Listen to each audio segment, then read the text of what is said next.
Hello friends, welcome to your own channel daily stock. तो दोस्तों, इस वीडियो के अंदर हम सीएमआई केबल्स के डिटेल्ड एनालिसिस के बारे में बात करेंगे और जानेंगे कि आपको सीएमआई केबल्स के अंदर इन्वेस्ट करना चाहिए या नहीं। चलिए शुरू करते हैं। तो देखिए, सबसे पहले हम ये जानेंगे कि ये कंपनी क्या काम करती है। तो देखिए, ये जो कंपनी है ये वायर्स और केबल्स बनाने का काम करती है। जो रेलवे की जो सिग्नलिंग केबल्स होती है, जो रेलवे के वहाँ यूज़ की जाती है, तो वो ये कंपनी बनाने का काम करती है। और उसके अलावा जो इंस्ट्रूमेंटेशन जो केबल्स होती है वो ये कंपनी बनाने का काम करती है। तो देखिए, इनों भी अगर आप देखोगे तो जो नॉर्मली जो केबल्स होती है, जो हमारे नॉर्मल टीवी के लिए यूज़ की जाती है, केबल के लिए यूज़ की जाती है, तो वो केबल यहाँ पे ये कंपनी यूज़ नहीं करती है। उसके अलावा ये जो ब्रॉडबैंड वाली जो केबल्स आती है, फाइबर केबल, तो वो ये कंपनी मैन्युफैक्चर नहीं करती है। तो ये सोच के मत लीजिएगा कि केबल है, अभी तो केबल की बहुत डिमांड बढ़ने वाली है, तो ये पॉइंट ऑफ व्यू आपका यहाँ पे नहीं होना चाहिए। तो देखिए, करंटली अगर हम कंपनी के पी रेशियोज की अगर हम बात करेंगे तो अराउंड 42 के पी रेशियो तो यहाँ पे नहीं है, कंपनी लॉस में है। लेकिन अगर हम मार्केट कैप की अगर हम बात करेंगे तो अराउंड 42 करोड़ के मार्केट कैप पे ये कंपनी अभी ट्रेड हो रही है। तो देखिए, आपको पता होना चाहिए कि जब कंपनी का हाईएस्ट मार्केट कैप, यानी कि जब कंपनी ऑल टाइम हाई पे ट्रेड हो रही थी, तब कंपनी का मार्केट कैप 500 करोड़ से भी ज्यादा का था। तो देखिए, ये मत सोचिएगा कि कोई भी स्टॉक अगर 500 करोड़ पे ट्रेड हो रहा है तो वहां पे वो स्टॉक और नीचे नहीं गिर सकता। तो स्टॉक उसके अलावा भी कितना नीचे गिर सकता है, तो ये मेरे ख्याल से आपके सामने यहाँ पे लाइव एग्जाम्पल है, क्योंकि अराउंड 80 to 90% अपने ऑल टाइम हाई से ये स्टॉक गिरा है। अगर हम डेट की बात करेंगे तो 409 करोड़ का इस कंपनी के ऊपर अभी डेट है, जो कि देखा जाए काफी ज्यादा है, क्योंकि अराउंड 2.5 का में यहाँ पे डेट टू इक्विटी कंपनी का नजर आता है। और कंपनी लॉस में है, तो जो रिटर्न रेशियोज है वो कंपनी के हमें यहाँ पे नेगेटिव नजर आते हैं। अगर बुक वैल्यू की अगर हम बात करेंगे तो वो भी हमें यहाँ पे 10 रुपए नेगेटिव नजर आती है। तो देखिए, अगर कंपनी लगातार लॉस करती रहेगी तो ये जो बुक वैल्यू का नंबर है वो और भी ज्यादा हमें कम होता हुआ नजर आएगा। तो देखा जाए तो कंपनी के जो फाइनेंशियल्स है वो हमें यहाँ पे बिल्कुल भी अच्छे नजर नहीं आते हैं।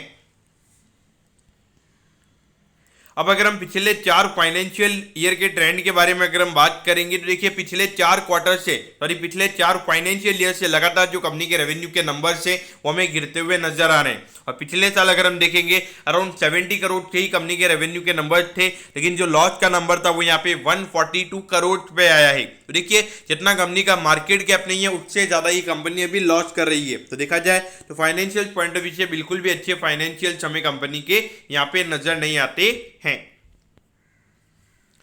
तो ये देखिए, यहाँ पे लगभग 2019-20 तक ये कंपनी 100 करोड़ से भी ज्यादा का रेवेन्यू पर क्वार्टर का जनरेट कर रही थी। फिर उसके बाद में जून 2020 में लगी, यानी कि जब से कोविड आया था तो तब से ये रेवेन्यू का नंबर 100 करोड़ के नीचे आ गया था। और उसके बाद अगर हम देखेंगे तो यहाँ पे लगातार भी पिछले 4 क्वार्टर से भी नंबर हमें यहाँ पे गिरते हुए नजर आ रहे हैं। तो ये देखिए, लगभग 23 करोड़ का रेवेन्यू का नंबर यहाँ पे था, फिर उसके बाद में 22 करोड़ पे, फिर 15 करोड़ और फिर 8 करोड़ पे रेवेन्यू का नंबर कंपनी का आया ही। और यहाँ पर अगर हम पिछले क्वार्टर में लॉस की अगर हम बात करेंगे, अराउंड 39 करोड़ का यहाँ पे लॉस था, यहाँ पे 75 करोड़ का। तो देखा जाए तो यहाँ पे लॉसेस के नंबर काफी ज्यादा है। और जब तक रेवेन्यू में हमें रिकवरी देखने को नहीं मिलेगी, जब तक लॉस भी यहाँ पे कंपनी के कम नहीं होंगे। तो पिछले कुछ क्वार्टर से, खास करके जब से कोविड आया है, तो कोई भी रिकवरी के साइन हमें यहाँ पे कंपनी के अंदर नजर नहीं आते हैं। अब अगर हम शेयर होल्डिंग पैटर्न की अगर हम बात करेंगे तो देखिए, जो मेन यहाँ पे अंडर परफॉर्मेंस, यानी कि जो 80 to 90% का स्टॉक प्राइस में करेक्शन हुआ है, तो उसका मेन रीजन ये है, यहाँ पे प्रमोटर्स ने अपना स्टेक कम किया था। और उसके बाद में अगर हम देखेंगे तो सितंबर 2021 में अराउंड 14 से 15% से यहाँ पे प्रमोटर्स का स्टेक कम हुआ है। तो डेफिनेटली अगर आप देखोगे तो प्रमोटर्स का स्टेक अगर ऐसे टाइम पे कम होगा तो डेफिनेटली मार्केट उसे नेगेटिव वे में ही लेगा। और खास करके इतना ज्यादा, मोर देन अगर आप देखोगे 12 से 13% के लगभग उन्होंने यहाँ पे अपना स्टेक कम किया। तो अगर एकदम से प्रमोटर्स का स्टेक अगर इतना कम होगा तो डेफिनेटली मार्केट उसे नेगेटिव वे में लेगा। और वहां पर अगर आप देखोगे, अगर इसी के साथ में अगर फाइनेंशियल्स में भी अगर कोई प्रॉब्लम्स अगर देखने को मिल रही है तो डेफिनेटली मार्केट उसे बुरी तरीके से वहां पे रिएक्ट करेगा। और वही इसके स्टॉक प्राइस में हमने होता हुआ देखा है। लेकिन अगर हम देखेंगे तो यहाँ पे एफआईएस की होल्डिंग भी रिसेंटली कम हो गई है। लेकिन देखिए, 40 करोड़ की यहाँ पे मार्केट कैप है, वहां पर अगर 1% की भी होल्डिंग है तो वो हार्डली 30 से 40 लाख रुपए के लगभग का वो नंबर नजर आता है। वो मैटर मेरे ख्याल से यहाँ पे ज्यादा नहीं करता है। बाकी अगर हम देखेंगे तो यहाँ पर एट दी सेम टाइम डीआईएच की होल्डिंग बढ़ी है, लेकिन ये डीआईएच की होल्डिंग आपने यहाँ पे नहीं देखनी चाहिए, क्योंकि 10% की होल्डिंग कोई ज्यादा मैटर नहीं करती है। अराउंड 4 से 5 करोड़ के लगभग का ये होल्डिंग निकल कर आता है। तो देखिए आजकल तो इतने सारे फंड है जो 1000 करोड़ से ऊपर का उनका हमें ग्रॉस वैल्यू नजर आता है। तो 1000 करोड़ से ऊपर के अंदर अगर 4 से 5 करोड़ रुपए अगर किसी ने इन्वेस्ट किए हुए तो हार्डली अगर आप देखोगे तो वो वहां पे 0.4 या 0.5% का लोकेशन हमें वहां पे नजर आता है। लेकिन यहाँ पे पब्लिक की होल्डिंग लगातार इंक्रीज हुई है, तो ये एक बहुत बड़ा नेगेटिव फैक्ट हमें यहाँ पे नजर आता है।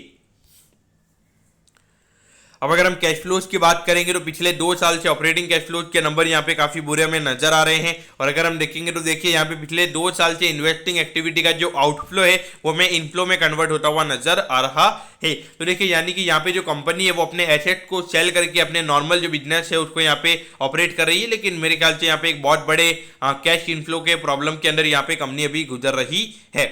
बाकी अगर हम देखेंगे तो 53 करोड़ का इनफ्लो में यहाँ पे फाइनेंसिंग एक्टिविटी में भी देखने को मिला है। तो वहां पे मोस्टली यहाँ पे जो कंपनी ने डेट लिया है तो वो डेट यहाँ पे आया है, तो उसी की वजह से वो इनफ्लो में यहाँ पे देखने को मिल रहा है। तो मेन जो ऑपरेटिंग कैश फ्लोज की अगर हम बात करेंगे तो वो नेगेटिव है, तो वो हमें यहाँ पे बहुत ज्यादा नेगेटिव सेंटीमेंट बनाते हुए यहाँ पे नजर आ रहे हैं।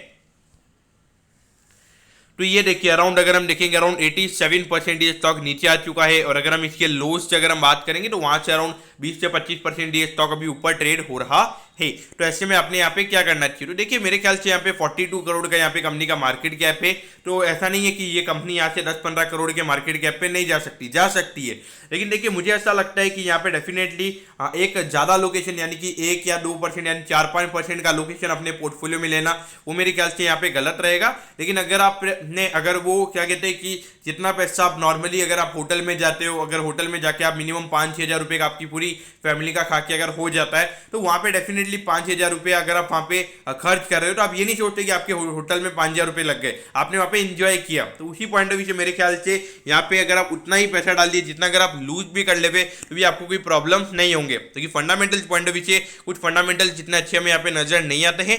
लेकिन देखिए सिर्फ 40 से 45 करोड़ का मार्केट कैप है, अगर मार्केट में थोड़ी सी अच्छी डिमांड क्रिएट हो जाती है तो वहाँ पे डेफिनेटली 100-150 करोड़ की कंपनी बनना मेरे ख्याल से कोई बड़ी बात नहीं होती है। तो पॉइंट ऑफ व्यू से देखा जाए अगर 100-150 करोड़ के लगभग का मार्केट कैप अगर इस कंपनी का हो जाएगा तो डेफिनेटली वहाँ पे ये यहाँ से ये जो करंट प्राइस है उसके मुकाबले डबल हो सकता है। तो उस पॉइंट ऑफ व्यू से आपने यहाँ पे देखना चाहिए। बाकी एक प्रॉपर इन्वेस्टिंग के पॉइंट ऑफ व्यू से तो मेरे ख्याल से टोटली मेरा यहाँ पे ना ही रहेगा। तो दोस्तों मैं होप करता हूँ कि CMI केबल्स के डिटेल्ड एनालिसिस के बारे में आपको सब कुछ पता चल गया होगा। अगर आपकी कोई भी क्वेरीज है आप कमेंट कीजिए, मैं जरूर आपके कमेंट पर रिप्लाई करूंगा। ओके दोस्तों, thank you, have a nice day.